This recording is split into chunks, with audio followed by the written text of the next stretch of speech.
যখন আমি অঘোর ঘুমে, যখন মধ্যরাত, তখন যাকে স্বপ্ন দেখি তিনি রবীন্দ্রনাথ। যখন আমার দুঃখ কষ্ট, ভিতরে অশ্রুপাত, তখন যিনি দুঃখ ভোলান তিনি রবীন্দ্রনাথ। যখন আমি হারিয়ে যাই, কেউ ধরে না হাত, তখন যিনি পৌঁছে দেন তিনি রবীন্দ্রনাথ। রবীন্দ্রনাথের জন্মদিনে আমার এই নিবেদন। কবিতা এক যে ছিল, কবি সুকান্ত ভট্টাচার্য। এক যে ছিল আপন ভোলা কিশোর, স্কুল তার ভালো লাগতো না, সহ্য হলো না পড়াশোনার ঝামেলা।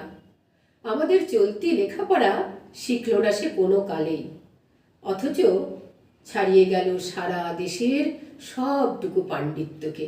কেমন করে, সে প্রশ্ন আমাকে করো না।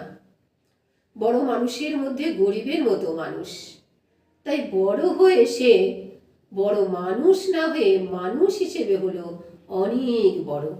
কেমন করে, সে প্রশ্ন আমাকে করো না। গান সাধার বাধা আইন সে মানেনি, অথচ স্বর্গের বাগান থেকে চুরি করে আনলো তোমার আমার গান। কবি সে, ছবি আঁকার অভ্যেস ছিল না ছোট বয়সে, অথচ শিল্পী বলে সেই পেল শ্রেষ্ঠ শিল্পীদের সম্মান। কেমন করে, সে প্রশ্ন আমাকে করো না। মানুষ হলো না বলে যে ছিল তার দিদির আক্ষেপের বিষয়, অনেক দিন অনেক বিদ্রুপ যাকে করেছে আহত, সেই একদিন চমক লাগিয়ে দিয়ে করল দিগ্বিজয়। কেউ তাকে বলল বিশ্বকবি, কেউ বা কবিগুরু। উত্তর দক্ষিণ পূর্ব পশ্চিম চার দিক করল প্রণাম।